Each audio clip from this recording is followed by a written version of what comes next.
What's up everyone, welcome to today's video. Welcome to the Video Game Fight School channel. Thank you very much for tuning in. Today's agenda, we're going to be looking at something that's actually really cool, and I think this is a very interesting topic that I wanted to discuss at one point, but I thought I'd put it aside. But again, we're still seeing a lot of our audience members and people from even within the community actually point this out because I feel it's very interesting. You know, we have to point out the fact that Gotham Knights is coming out on the current gen consoles alone and no longer coming out on the PlayStation 4 and Xbox One. And in this regard, many people are pointing out to the fact that they don't think the graphics are, in quote, next gen graphics. Now, the simple explanation to that is the game was being developed also for last gen, so its look and fidelity would have to almost match the current gen, except with the difference of better textures, better lighting, and so on and so forth.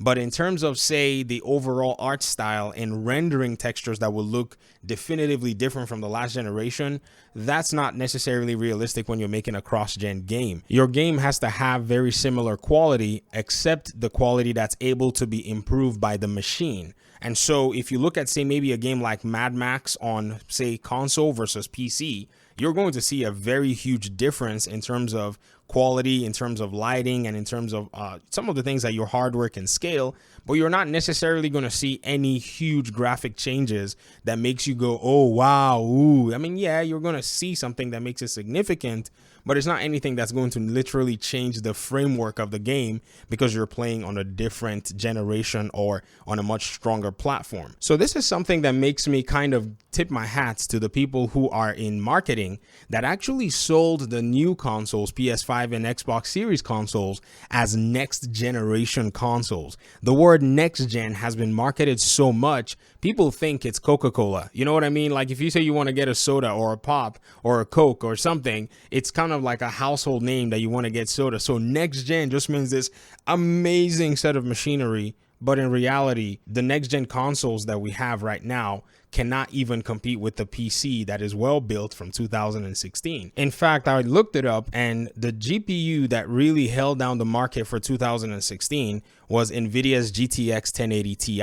Even 4 years after the GPU was released, it was still selling for about $500, which is basically the cost of your entire PlayStation 5. The reason I even know this is because right before we hit the massive medical madness that happened in 2020, I bought myself one as, in quote, an upgrade so as not to jump into the RTX train at that time. Now you can find it for a much fair price of about $300, maybe even $250, because there is right now a huge crypto crash and GPUs are getting dumped in the market. But I still think if you were to find one that has never been used for mining, you're still going to pay a good amount of money for it. So think about the technology of that time and think about how much PC gaming had already become what I call ultra gen before these next gen consoles showed up to the market. So here's what I think. Here's my genuine assessment of Gotham Knights' situation. It is quite similar, in my opinion, to some of the different issues that are being faced by other games being developed on Unreal Engine 4. The other games being specifically Hogwarts Legacy and Marvel's Midnight Suns. Now, the place I actually started to get a sense of how this particular engine may be a challenge for PlayStation was from the techs at Digital Foundry. Usually when they'll mention Unreal Engine 4 and PlayStation and Xbox One consoles, they'll remark about it in a way that they were jesting that this was not going to be a good combination. I think it must have been that the engine itself could not necessarily give the very best optimization for heavy games that are developed on that engine for the PlayStation 4. This is not to say that no one has made an Unreal Engine 4 game that is working well for PS4. It just means to say that the scale of video games on that engine usually comes to a position where it has some issues with the PS4.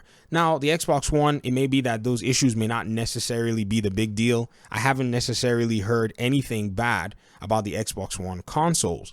Another thing too is the way Gotham Knights is being designed, as I've actually compared in other videos on this channel, is akin to games like Tom Clancy's The Division and The Division 2, where the entire world is pretty much level streamed on the machine, and then other tasks in the division are run on the server side, specifically things like AI and some other parameters. This is something that was confirmed by one of the division developers, Frederick Thylander.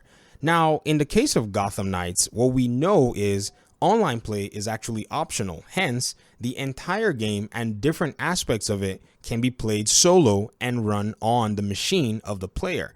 Perhaps the way they've designed the parameters is that the machine actually take on a lot of the load in terms of how the game plays. And then in the online side, that popping in and popping back out is going to be somewhat of an interaction between the server and the user's machine when it comes to running some of those tasks. A machine like the PlayStation 4 is going to find it very difficult to carry all of that load on its own specific local side and then try to run some of those tasks online if the player decides that they want to actually engage in online play.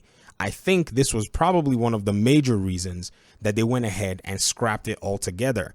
Now, if you wanted a Gotham Knights on PlayStation 4, I think probably the developers would have had to build the entire game differently, in the sense that they will have you always hooked up to the internet to actually play the game, which is actually the way Tom Clancy's Division is actually structured. You have to be connected to the internet to actually play, because a lot of the game's infrastructure is being run from the server side. So Gotham Knights, on the other hand, has not done that. You can run the entire world, everything in the game is accessible, and it's right there on your local machine. So if they had wanted a PlayStation 4 version to actually work, they would have just created dedicated server facilities to run things like AI and some other parameters in the game. So for those who probably are in a position where they think that Gotham Knights is supposedly an exclusively next-gen game, yet it doesn't really look like that, I think that assessment is not considering the fact that Gotham Knights is just a game that was made regularly,